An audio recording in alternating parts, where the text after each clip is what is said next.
primary school, secondary school. What's that? It's not new. I know that in the course of this program, there are so many things that people will take home. So I will ask you to start first. We're talking about understanding and protecting your reproductive health. Please, in a plain English, in the language that everybody would understand, what is reproductive health? Just what is it? If someone hears reproductive health, what should they know? What should come to their mind? Nurse Akwao. Okay, so when we're talking about reproductive health, it just has to do with being healthy, not just about the absence of like physical blemish, but just being overall healthy as it pertains to anything that has to do with your reproduction. And although the bulk of it has been concentrated on like physical well-being and being healthy physically, where there are no infirmities to the physical bodies, like your reproductive organs are actually okay. That's just one aspect of it. But then we could also look at it from the aspect of where you're psychologically okay in terms of reproduction, because there are people that are actually psychologically okay generally, maybe in terms of socially interactions with people, but when it comes to reproduction or their reproductive health, they might not be psychologically okay. So we're looking at an overall healthiness in all matters that pertains to sex and reproduction. Perhaps we're going to touch on those matters, but first of all, just a breakdown. Reproduction, what's that? Just reproduction is simply the process where we have where we make the next human being. So that's what reproduction is. So all the process that go into making the next human being. We have the ones that come before. We have the one that comes like the real actual reproductive process, which is like the actually you intercourse. Want to touch on them because this is a health program, Nurse Akwawi. So when we say before, we're talking about your growth and development towards you getting physically and psychologically ready to reproduce. So humans are not born ready to reproduce. They're not born ready. Yes, to reproduce. But they are born with everything they need, but it's going to take a while for those things to be ready. So like females are born with their complete eggs. The eggs they will produce throughout their whole life. So they're born with it, but they're not born in a matured state. Those eggs are not in a matured state. The same thing with the men. So the men are born with the testes. The testes has been given the responsibility to produce spermatozoa, which is like the male reproductive garment, but it doesn't come in the matured form. You want to come closer to your mic? So what happens is that it gets to the matured form in the teen age. So that's where we have the puberty. Yeah. So puberty means that at that point in time in a person's life, the brain is triggered to start to mature their reproductive organs. So then we start having the what we call the secondary sexual characteristics, like the breast, the hip starts to develop. By then the testes has the needed hormones to start producing. The woman's ovary also has the needed hormones to start releasing egg monthly, which leads to the reproductive cycle or the menstrual cycle. So then comes that maturity. But away from that maturity comes the part that you have to decide to reproduce.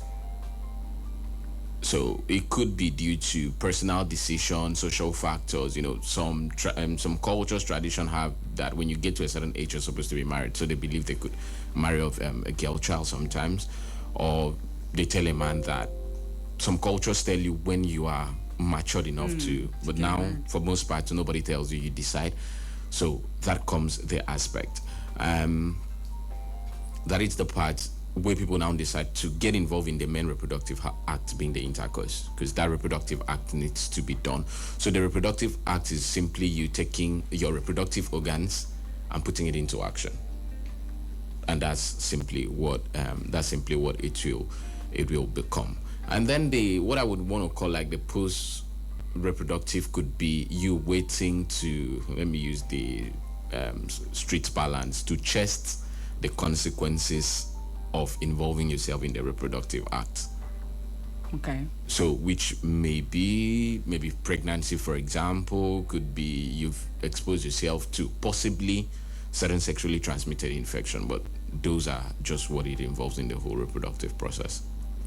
Understanding and protecting your reproductive health. I told you earlier that you're going to learn something, and Nurse Aquao is already unraveling a lot. And I'm already having calls, but please give us a little moment to delve more into this topic. Then I am going to take your calls. Please.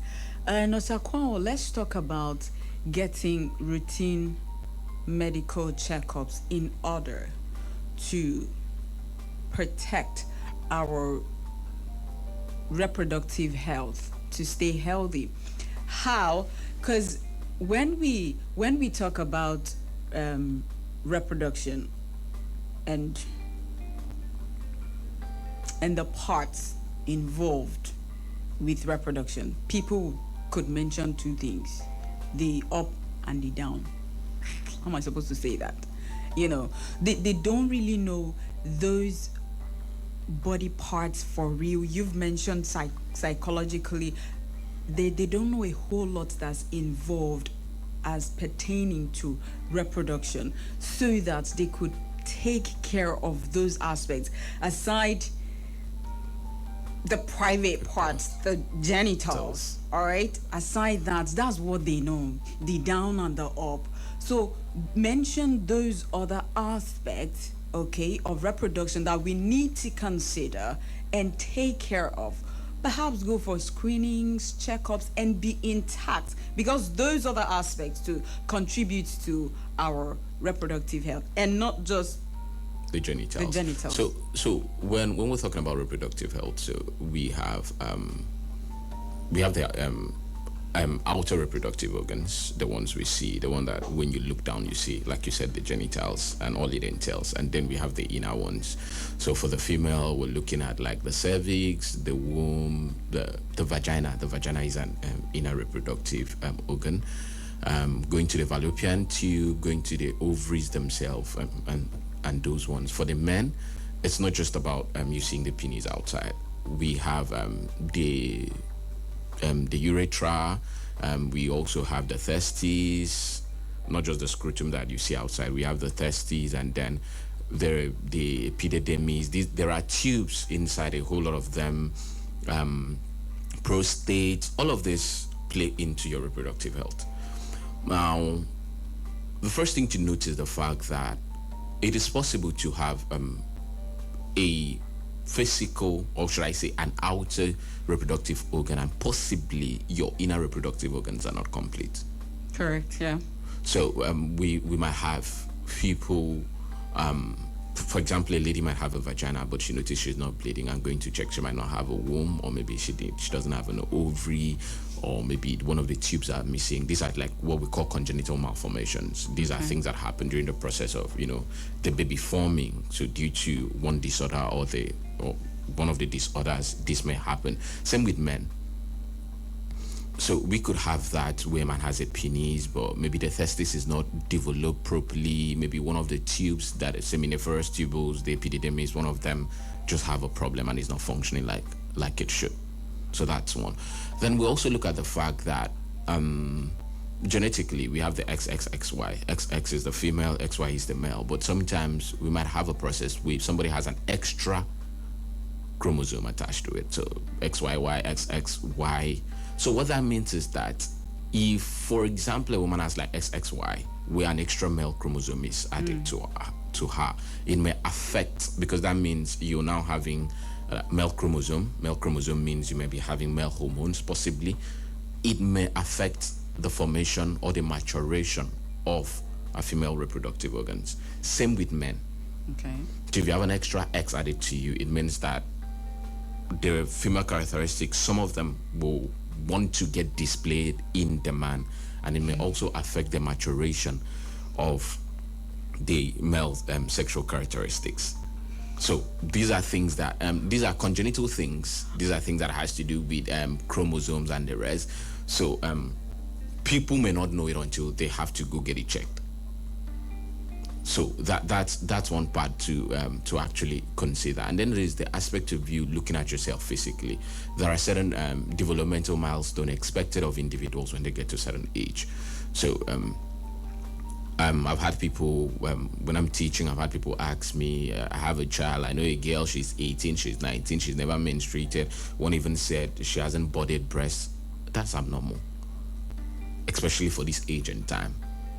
For this age and time, by 13, 14, at most 15, a girl child should, start having secondary sexual characteristics.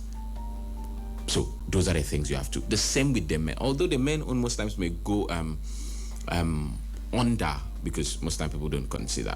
For female it's quite obvious, the breast budding, but for the male child, how do we know that he has gotten to puberty? Wet dreams. How many men can, or how many boys can actually tell people around them who are not their peers that they've had wet dreams?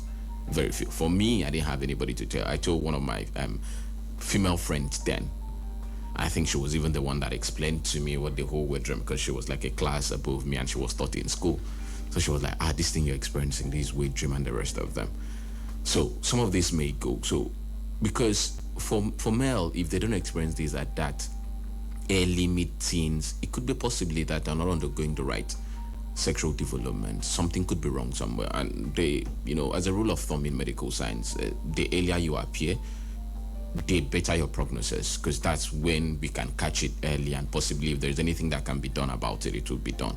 So that is why it is essential to do this checkup. Now, that is for when you're growing. But then when you come in and let's say you're sexually matured, your characteristics are visible, there's also a need for you to keep checking yourself, especially when you involve yourself in the sexual act, the sexual intercourse.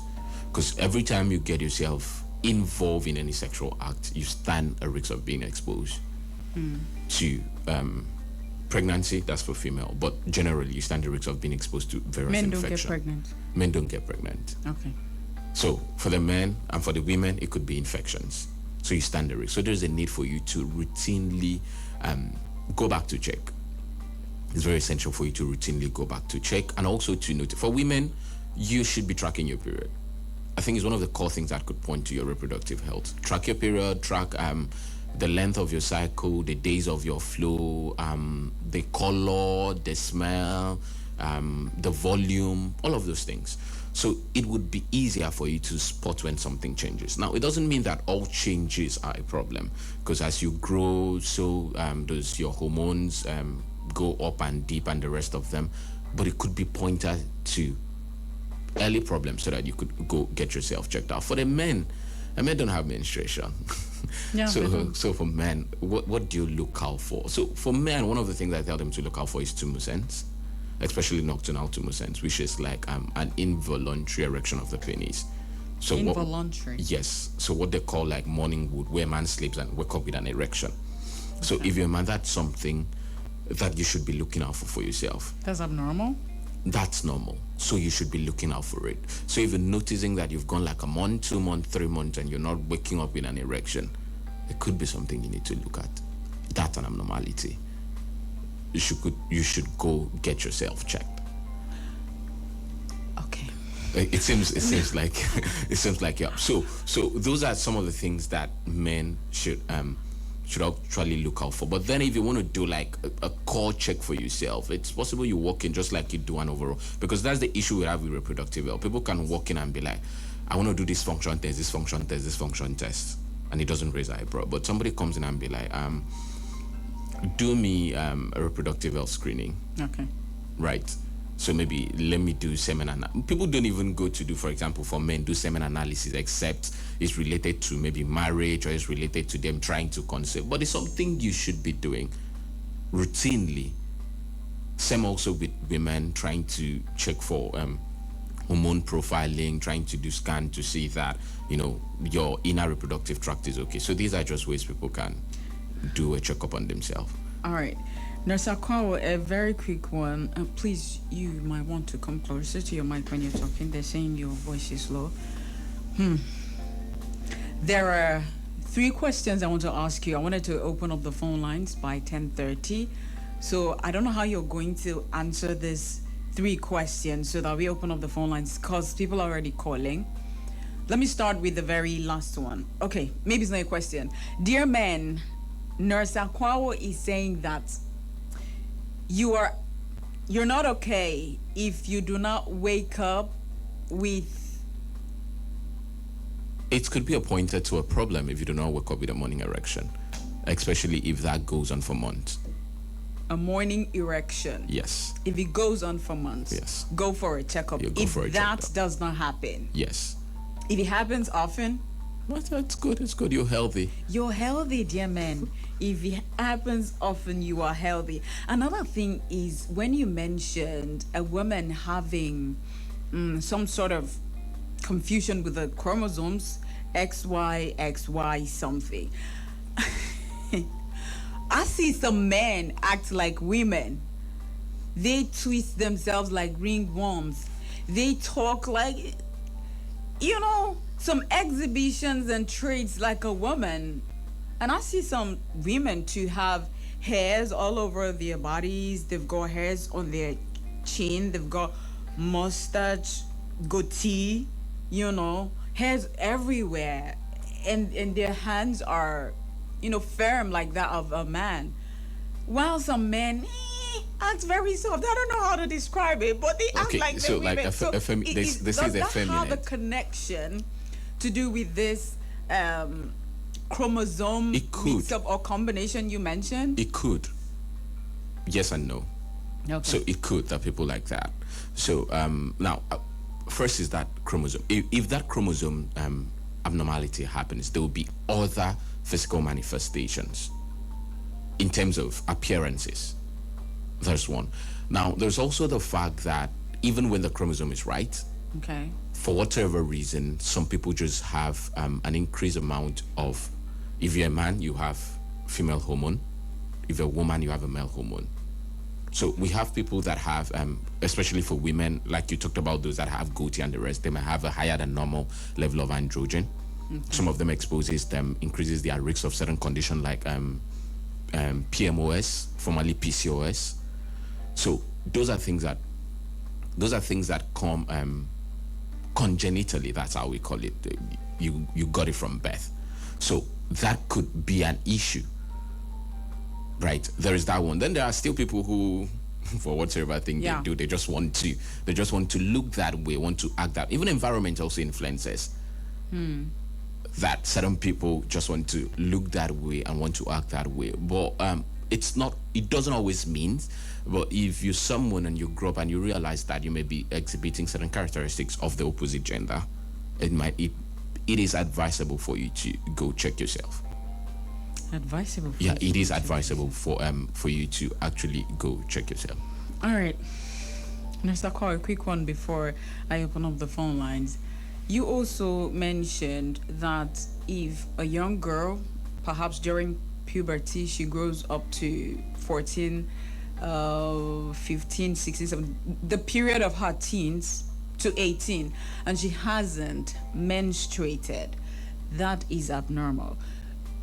Can we compare that to when a child is born and perhaps the child is not exhibiting these developmental processes like crawling, sitting,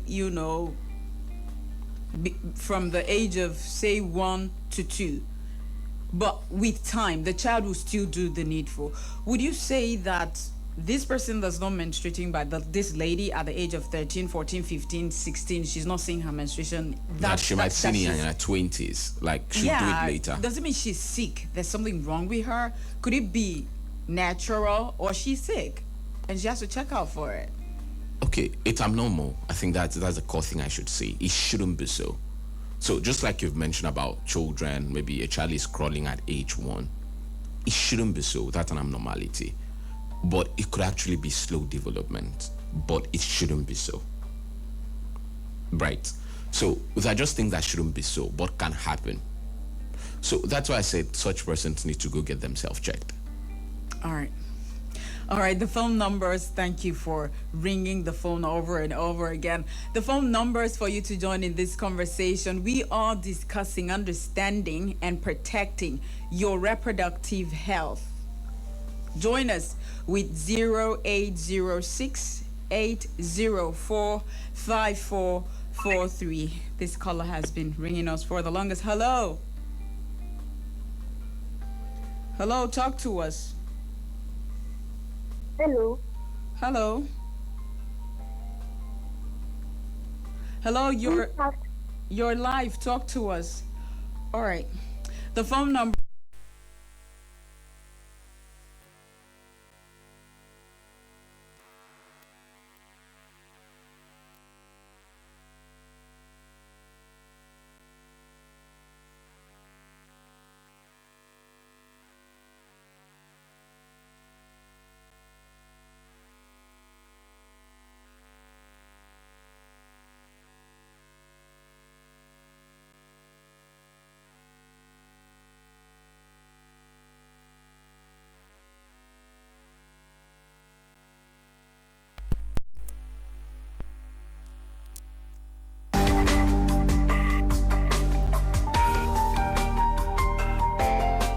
I was calling out the phone numbers for you to join in the conversation. You can send us a WhatsApp message on 0902 223 1011 or you call 0806 804 5443. Hello, good morning. Hello. Hi, good morning. Morning. Yes, what's your name, please? And where are you calling us from? I'm calling you from Akwa Ibom. All right, what's your name? My name is Angela. Angela, we're having a health discussion. Do you have a question? What's your input?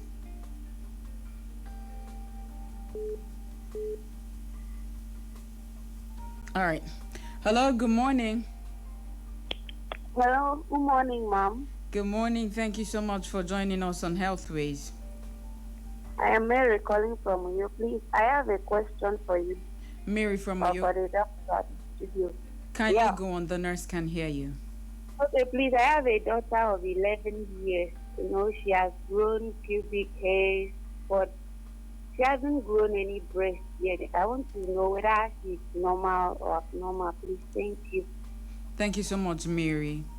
Nurse Akwawa, you got that? Yeah, so a child of 11 years, growing pubic hairs, hasn't yet grown budded breast. I wanted to ask if the child is menstruating, because based on medical developmental milestone, the breast should bud before the menstruation comes. At least should bud to an extent. She's hearing us. Yeah, so it should bud to an extent. And also when she say grow breasts, is she expecting like, because the breast may bud and just puff up a bit. It doesn't always have to be. So that is also what she should consider. But if she feels that she's not okay with what she's saying, please get that child to a gynecologist to be checked out. Nurse Akwawa, you know that when we're talking about puberty, at some points we can trace back to the genes, the parents, the family, right? The background. If this young girl is 11 and the mom is not seeing what she's supposed to as per breast budding, what if in her family there are persons, you know, that also do not have at that age of 11? So that's possible. That's actually possible. Well, it could be, and also it could also be the reverse, where we used to have it early in our family, maybe 8 years. What's happening to you at 11 years? So there could be that changes. Okay. There could be that changes. It's but possible. There's no cause for alarm. Yes. So that's what I was saying. Pubic hair is already showing that she's developing secondary sexual characteristics. So something is happening. But she should just give her time. But if she has issues, she should go check it out. If she still feels that it's not okay, let her go have that child assessed. Mary, give her some time. Perhaps before she gets to 12, you see what you want to see, or 13. But if you're not satisfied, you could go to a clinic to carry out a reproductive test or something. Okay. The phone numbers are still 0806 804 5443. WhatsApp is 0902 223 1011. The phone number again is 0806 804 5443. This is Planet Radio 101.1 FM, and this is a time set aside to discuss health called Healthways. And the topic we're discussing on is understanding and protecting your reproductive health. Nurse Akwawo, back to you. What role does food play in protecting our reproductive health? Does it even have a role to play? Or we eat anything that comes our way? Does food, balanced meal, dieting, affect our reproductive health? What does it do for us? Yeah, it does. So, to a greater extent, we're a product of what we eat across different aspects of the body, by the way. But I want to start with nutrition in childhood. It does affect sexual development when it comes to puberty. Okay. So that's why you should nourish your child. A malnourished child stands an increased risk of not hitting the needed developmental milestones across board. Whether we're talking about reproductive wise, neurological wise, all of them. So that could also be something to actually factor in what you eat. And don't also forget that sometimes what you eat may also act on the body. So you might be eating certain things and exposing yourself to a higher level of certain hormones that should not be so. Now, especially we're seeing this happening a lot with the farm animals we eat these days. Now, to a certain level, most of these farm animals, to get them fat, if I should call it that, to get them have the look mature for selling, certain drugs are used. Now, in as much as these drugs are actually approved, especially in poultry. Yeah. So in as much, but then there are rules to eat, meaning that they should be used for a certain number of days, given a chance for these drugs to mature in the, to synthesize in the animal's body before it is made for consumption. But sometimes, especially in the climate that we are, in this country that we are, it doesn't happen. So sometimes it doesn't happen. And what that means in a sense is that people consume those stuffs. And it could also have an effect on the human body when you consume some of this stuff. Some of those stuffs contains hormones, some of them derivative of like estrogen and the rest. And estrogen is a female hormone. It's not good for the male body. So that could be a problem in the long run. So we need to really look at the kind of things that we also eat. And we've talked about women who want to lose weight. If you become underweight as a woman, you may lose some needed fat in your body that would help to synthesize your female hormones. That could also affect your reproductive cycle. Obesity also would affect your reproductive system, especially for men. Because obesity would lead to hypertension, lead to issues with your blood vessels, and the cardiovascular system is greatly linked with the male reproductive system, especially when it comes to sexual function. So that could also be a problem. So yes, what we eat can play in and affect our reproductive health. Great. Nurse Akwawo, we cannot be talking about understanding and protecting our reproductive health without mentioning this course of theme that I want us to talk about, where in the climb, so many people, especially the young people, and even some adults, they do not care about who they meet with, who they have intercourse with. They don't care. Even some married men and women, they just go on. So let's talk about safe sex, because we're talking about our reproductive health. And like I said earlier, if you mention reproductive health, there are just two parts that people will mention for you: the up and the down. The private parts, they do not know other aspects. But now let's talk about safe sex practice. Some use the body part, the exact reproductive part that we know. Some do not use it, and they still feel they're having pleasure. Oh my God, I don't know how to put it. I hope you understand what I'm saying, Nurse Akwawo. Let us talk about safe sex practice? Okay, so when we talk about safe sex practices, I think we have it like the simplified version is like the ABC, where we have abstinence, be faithful to a mutually faithful partner, correct and consistent condom use. That's like the. I don't know why you're singing it like that. Some people, they don't even want to hear all of that. So you have to ring it, you have to sound it into their ears. But before then, put a pause on it. Let me reel out the phone numbers again. The phone numbers for you to join in this conversation is 0806 804 5443. 0806 804 5443. You send a WhatsApp message to this number 0902 223 1011. 0902 223 1011. Hello. Hello, good morning. Good morning. My name is Blessing, calling from you. Blessing from Uyo. Thank you for joining us. Please, I want to ask the doctor something. Go on. Okay, please. I've been having this kind of, let me say, whether it's an infection, but I don't know. When I have a sexual relationship with my fiancé, the same will always come out after some minutes to go out. All right. The nurse is here and he will attend to your question. Please just listen in. Okay, so. All right, thank you. You're welcome. All right, Nurse Akwawa, you want to. So that has been a worry that? of so many women. All right. Let's talk to this caller. Hello?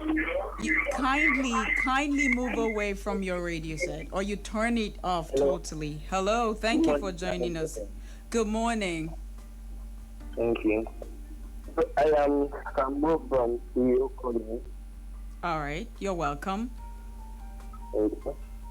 I want to ask you, why are you not talking about late this? How am I going to put it? Late what?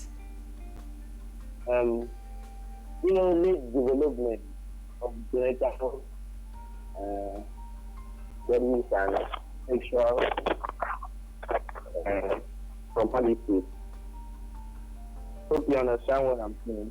Yes. Okay. So please, let's talk about that. All right. Also, Okay. Thank you. Thank you so much. Okay, so for the woman that the semen was coming out, by the way, I think that could happen. It's not something for alarm. Most times the people that are afraid of this are afraid of maybe they want to get pregnant, so they're thinking that with the semen coming out they will not get pregnant. But no, once ejaculation is done, semen has already started flowing. The sperm has already started flowing. So it's like it's not all of them. Possibly to some people, it's not all of them that will go inside. Right, so I want to use a very funny illustration. Sometimes when you eat, when you scoop a spoon of rice, sometimes it's not all the rice that goes inside your mouth. So that's basically what happens. Okay. And also sometimes the position for sex could also be a thing. There are certain positions that allow deeper penetration, meaning that the ejaculate might enter deeper into the woman's vagina than other ones. So that's another thing to consider. But I think in general, if she's trying to conceive, it's nothing to worry about. She'll be fine. If she's trying to conceive and the semen is not traveling to where it's supposed to travel to, so that it can meet with her egg. So how will she conceive? Yeah. So it's something that's bothering her. Yeah, it's something that's bothering. But I don't know if I should say that the needed semen. Because those ones that have traveled might not reach. You need one sperm to get pregnant.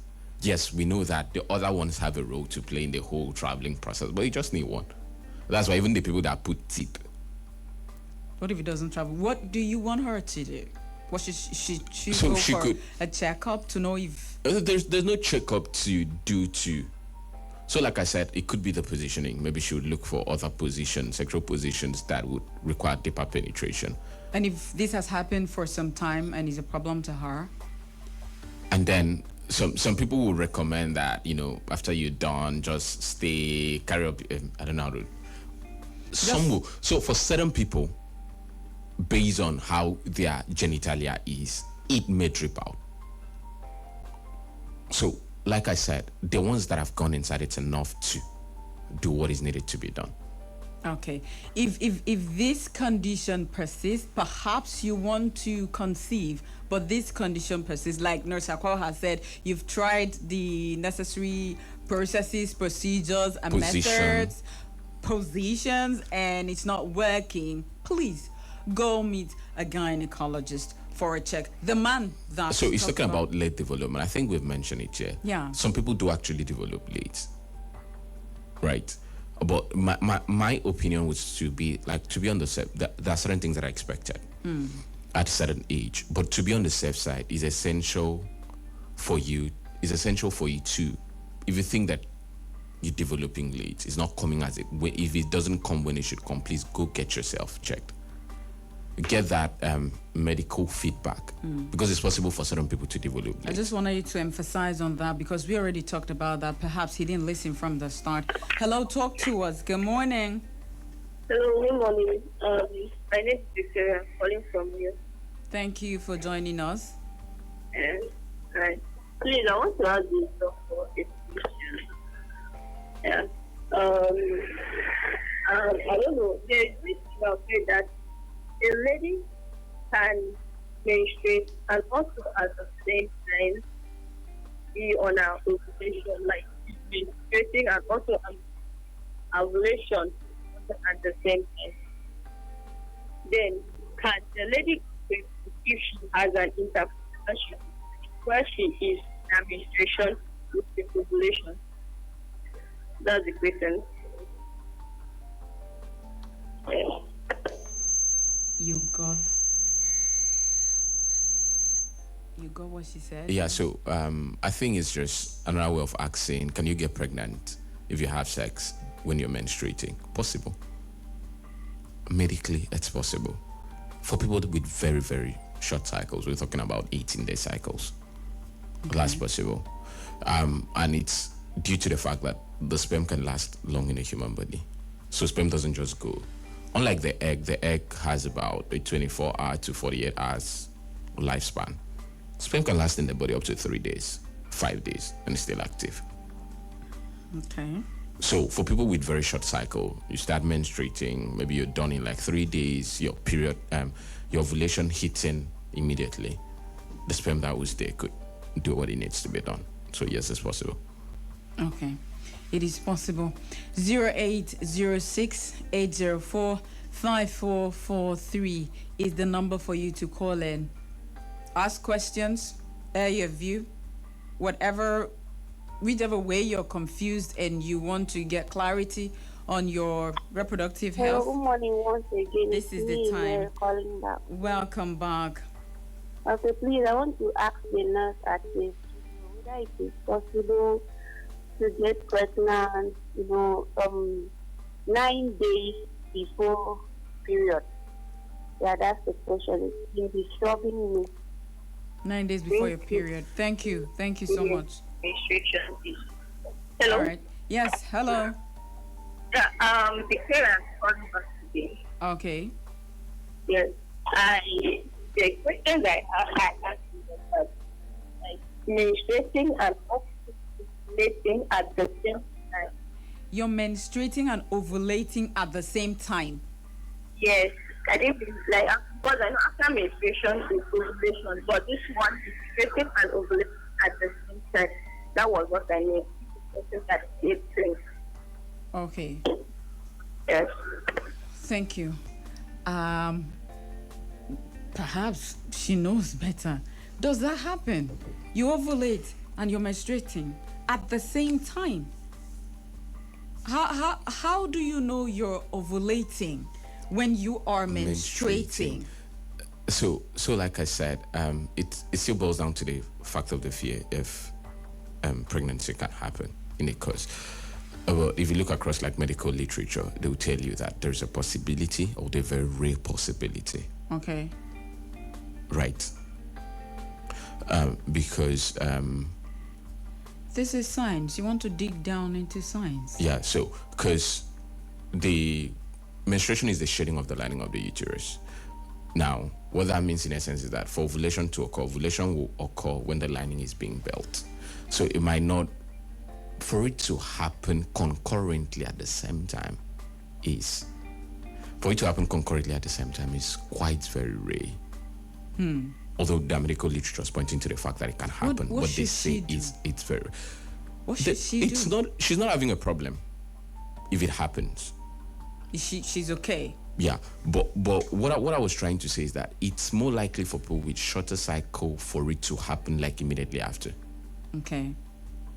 but concurrently at the same time. Medical literature Because say, as a woman, she needs to track her cycle, both the ovulation and the menstruation, but both are happening at the same time. That's a big time confusion. So that's why I'm asking, what should she do? put it there. But like I said, medical literature points to the fact that it's possible, but very rare. Okay. But very rare. So that's how it's supposed to be. Can she go for a checkup? Can it be Can it be altered or changed changed? or corrected? It's your body. So people have different cycle length. So people might have a very short cycle length, but it's more likely to happen. Like I said, for people with very short cycle, the ovulation is more likely to come immediately after. All right. Yeah. Hello, talk to us. You're live on So- Planet Radio. All right, good morning. Good morning, My name is Veronica. I'm calling from you. Veronica from Oyo. Talk to us. Please, I want to ask the doctor, like, why is it that when blood is coming out from my body and the blood is very white and thick, then it will have an odor? Is that the question? Thank you, Veronica. Okay, so for a whitish discharge that is clumpy and has an odor, discharges are of different consistency and different color depending on where you are in your reproductive cycle. But if it's whitish, is clumpy, has odor, I think you should get yourself checked out. A thing of concern. Yeah, it's pointing more towards. I'm not saying it is, but it's looking like it's like a yeast infection, especially if the clumpy one looks like cheese, kind of has that cheese-like look. So you should please go get yourself checked out. All right. Nurse, calls are coming in, and truthfully, our time is running faster than we can catch up with it. But I really wanted us to talk about safe sex practice. We've not touched it. A lot of people they don't know what to do. They just do it anyhow. So when it comes use to anybody part for that purpose. Is So- that okay? okay, so The when it- anus, the mouth, the nose. okay, so when it comes, safe sex, abstinence, be faithful to a mutually faithful partner, use condom correctly and consistently. That's how it's supposed to be. Now, when it comes to the other ones you're talking about, we're looking a lot at like sexual preferences. Now, except you do what is against the law or what is against your belief. That belief is still personal, but except you do what is against the law. So when it comes to people using other body part, people that wants to use mouths, people that wants to use anus and the rest of them, it's sexual preference. Is that even?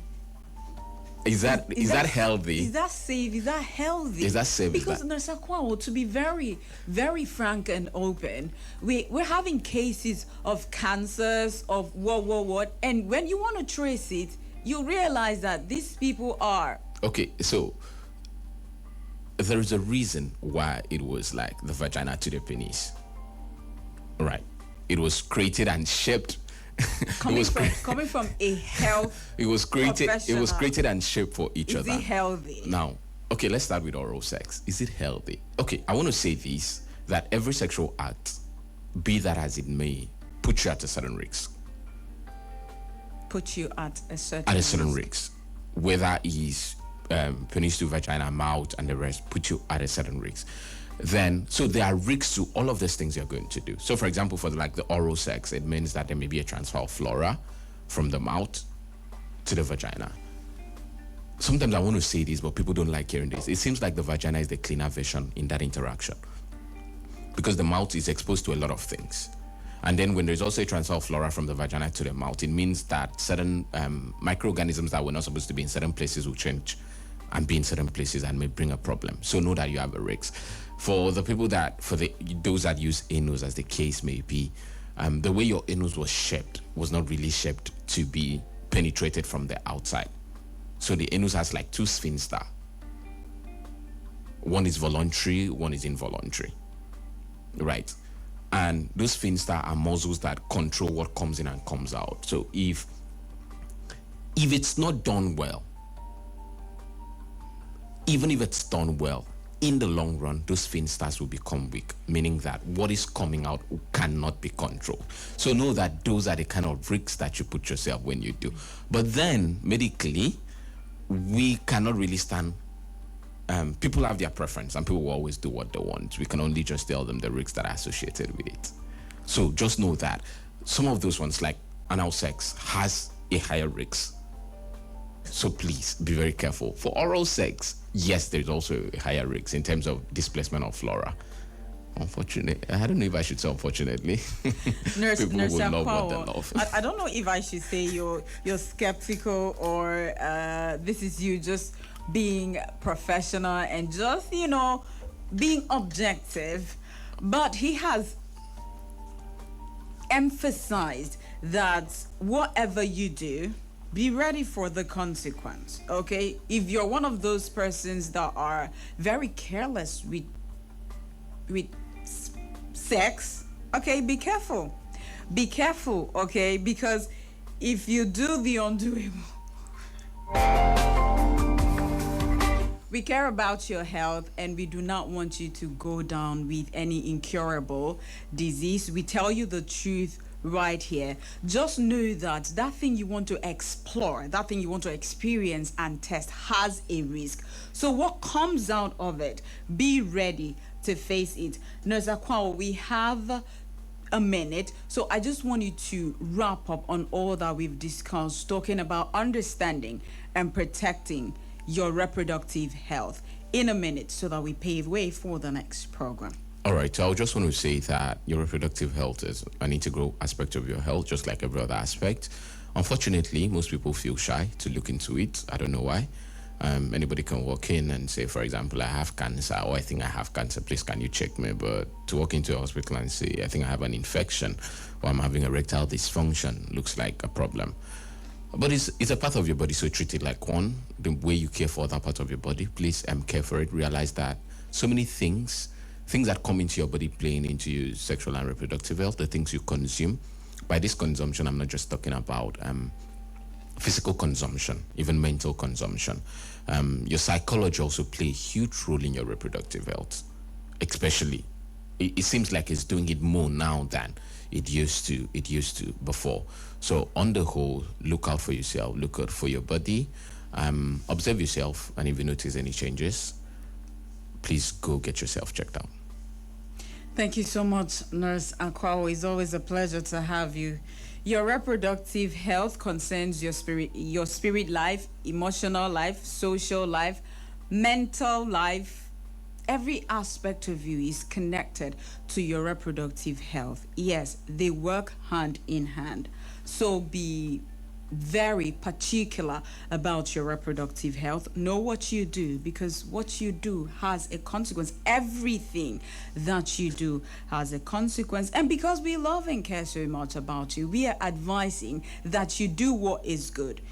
If you're experiencing things that you feel are abnormal, please do not stay and try to provide a solution to it by yourself. Go get tested. Go get checked.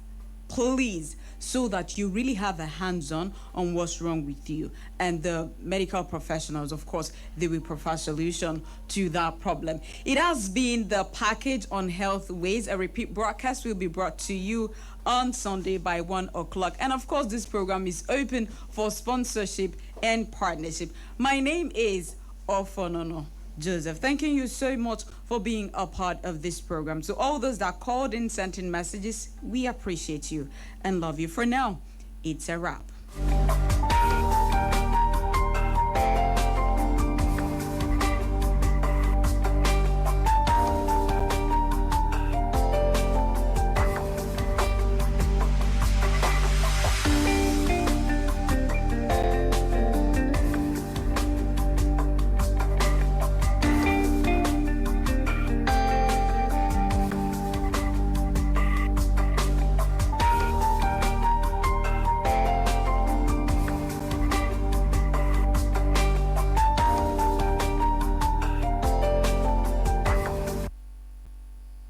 Simple. We lead, they follow. Planet 101.1 FM. That's just who we are.